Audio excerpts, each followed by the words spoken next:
Red is a spicy bean stew from Ghana that gets its name from its red ingredients: red kidney beans, red tomatoes, and red dende oil, a fragrant bright red oil from the fruit of the African oil palm. Red is now a beloved stew all around West Africa and the Caribbean with many regional variations. It's about time American diners got to know this great dish. In a large heavy-bottomed saucepan, begin by heating the dende oil and sauté onions until softened. Add peppers, garlic, and ginger, and cook for another minute. Now we'll add our aromatic spices. Toast the cloves, curry powder, and bay leaf for 1 to 2 minutes. Stir in tomato paste and add diced tomatoes and cook 5 to 8 more minutes until the tomatoes start to break down. Add the red beans with their liquid to the tomato mixture, along with some salt and pepper. Here I have dried shrimp that I've rehydrated with water.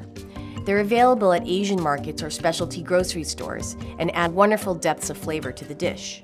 Stirring occasionally, simmer the stew on low for 15 minutes or until you reach a thick consistency. Serve the red stew garnished with scallions, sliced fried plantains, and warm flour tortillas.